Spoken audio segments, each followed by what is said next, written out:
On December 21, 1945, in the heart of occupied Tokyo, General Douglas MacArthur sat behind a massive desk in the Daiichi Life Insurance Building, the nerve center of his command over a defeated Japan.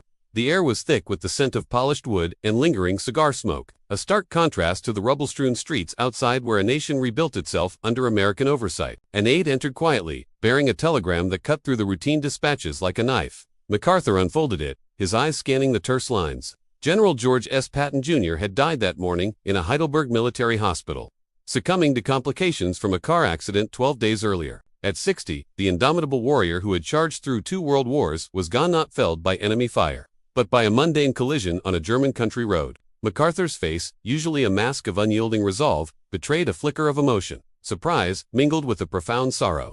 He placed the paper down, staring into the distance as if replaying decades of shared history. This moment marked not just the end of a life but the closing of an era for 2 of America's most audacious generals whose paths had intertwined in ways that revealed the essence of military genius, rivalry, and the human cost of glory. Douglas MacArthur and George Patton were cut from the same rugged cloth, yet their lives unfolded like parallel storm spheres, independent and rarely converging. Born 5 years apart, MacArthur in 1880, Patton in 1885, both hailed from families steeped in martial tradition. MacArthur's father, Arthur MacArthur Jr., was a Civil War legend, earning the Medal of Honor at Missionary Ridge and rising to general. Patton's lineage traced back to Confederate heroes, with his grandfather falling at the Third Battle of Winchester. This heritage instilled in them an almost mystical reverence for warfare, a belief that destiny called them to the battlefield. At West Point, MacArthur excelled, graduating first in his class of 1903 with a record of academic brilliance and athletic prowess.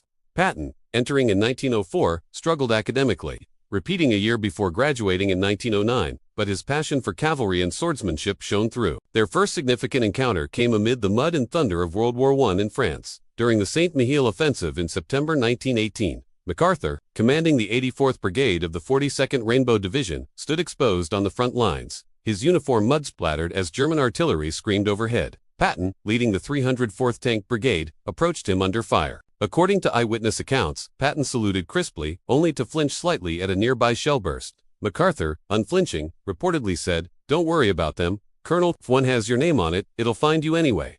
They conversed calmly as the barrage passed, discussing tank support for the infantry advance. This brief meeting forged a mutual respect. Patton later wrote in his diary of MacArthur's coolness under fire, while MacArthur recalled Patton as a daring tanker in his memoirs. It was a glimpse of their shared ethos, boldness in the face of death, a refusal to cower. After the armistice, their careers diverged in the interwar years, a frustrating period for ambitious officers in a shrinking army. MacArthur rose steadily, becoming superintendent of West Point in 1919, where he modernized the curriculum to emphasize leadership and tactics. Patton, meanwhile, championed armored warfare, experimenting with tanks at Fort Meade and penning articles on mechanized assaults that foreshadowed blitzkrieg. Their paths crossed again in social and professional circles, military balls in Washington, strategy sessions at the War Department, but the most defining intersection came during the Bonus Army crisis of 1932. Amid the Great Depression, thousands of World War I veterans marched on Washington, demanding early payment of bonuses promised for their service. They encamped in shantytowns along the Anacostia River, a ragtag force of desperate men, women, and children. President Herbert Hoover, fearing unrest, ordered the army to disperse them. As Chief of Staff, MacArthur took command, viewing the protesters as a potential communist threat. Patton, then a major in the 3rd Cavalry, led mounted troops in the operation. On July 28, under a sweltering sun, infantry with fixed bayonets, tanks rumbling forward, and cavalry charging, the army cleared the camps.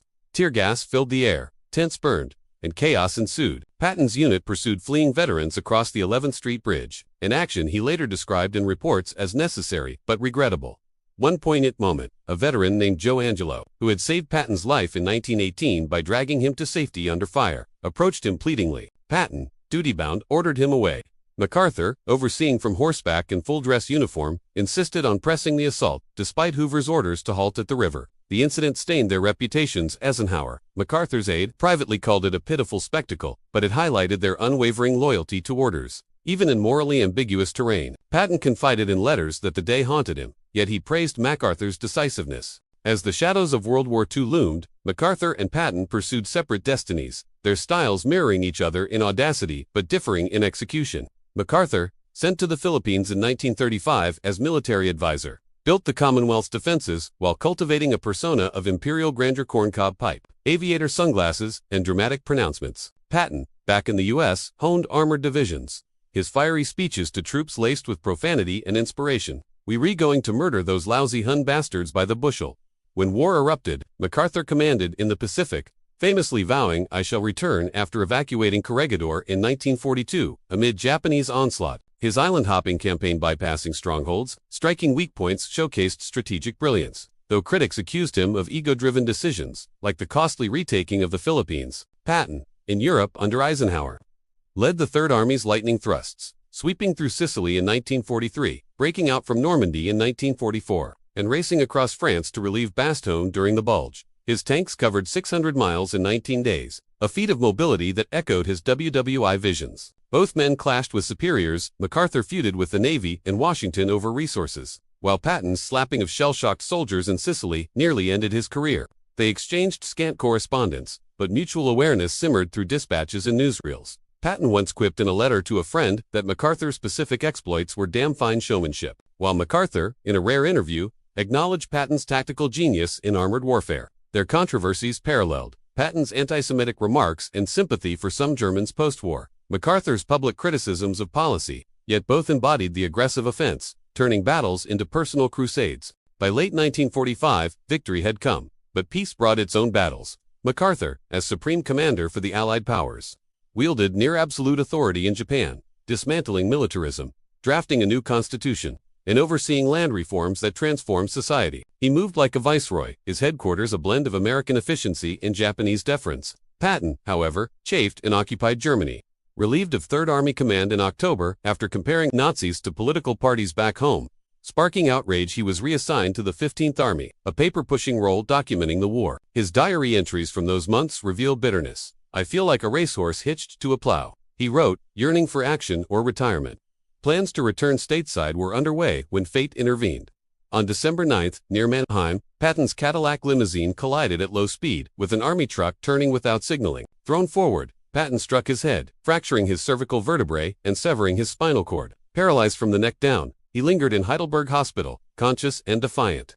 Visitors recalled his humor amid agony. "This is a hell of a way to die," he reportedly said to his wife, Beatrice, who rushed to his bedside. Doctors battled infections and embolisms, but on December 21st, at 5:50 p.m., pulmonary embolism and heart failure claimed him. News flashed across wires, stunning the military world. In Tokyo, accounting for the time difference, MacArthur received the telegram on December 22nd local time.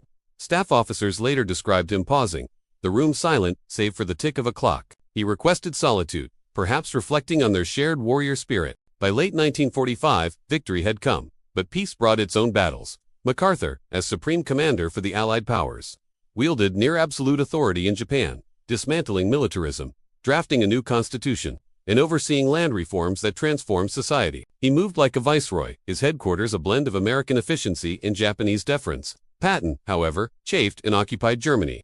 Relieved of Third Army command in October after comparing Nazis to political parties back home, sparking outrage, he was reassigned to the 15th Army, a paper-pushing role documenting the war. His diary entries from those months reveal bitterness. "I feel like a racehorse hitched to a plow," he wrote, yearning for action or retirement.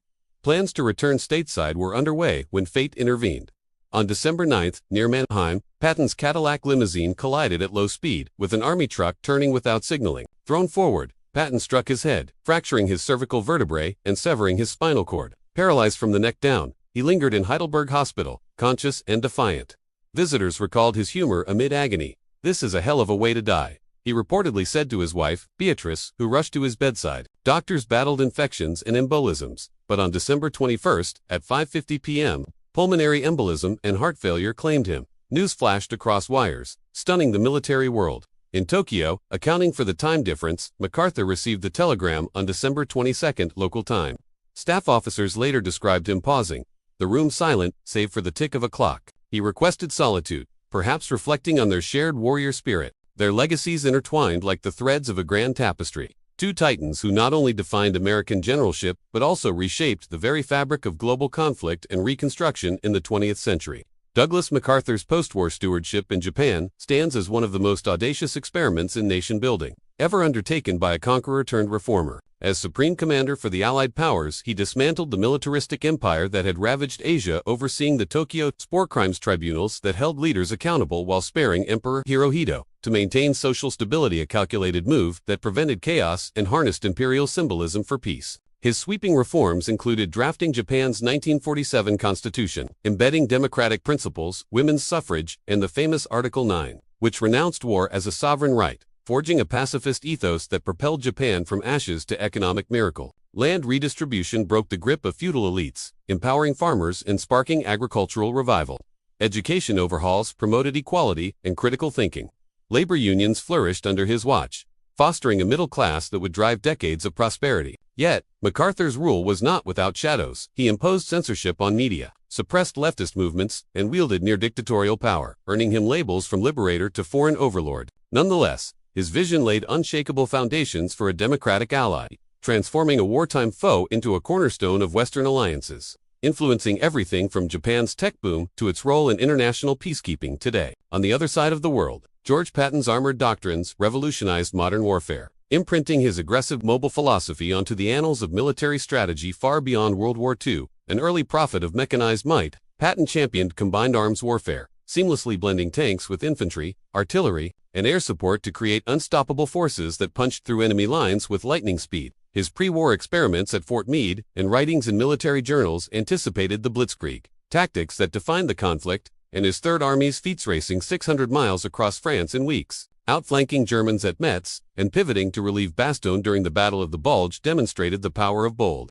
decisive maneuvers over static defenses. Patton's emphasis on speed, surprise, and relentless pursuit influenced US doctrine profoundly, echoing in the shock and awe campaigns of the Gulf Wars, where rapid armored thrusts overwhelmed Iraqi forces, and in modern training at places like Fort Knox, home to the Patton Museum, where his prescient insights into tank warfare continued to train generations of soldiers. His legacy endures in the M46 Patton tank, named in his honor, and in the ethos of armored units worldwide, reminding commanders that victory favors the audacious, not the hesitant. Together, MacArthur and Patton embodied the bold, unyielding spirit that propelled Allied triumph. Their parallel paths of innovation and controversy weaving a narrative of American military yet their stories serve as timeless cautions against hubris. Patton's outspoken defiance led to his sidelining his anti-Nazi rants and soldier-slapping incidents nearly derailing his career. MacArthur's ego clashed with presidents, culminating in his dramatic firing during Korea for challenging Truman's authority, a reminder that even giants must bow to civilian oversight. In the end, MacArthur's words upon Patton's untimely death endure as a profound testament,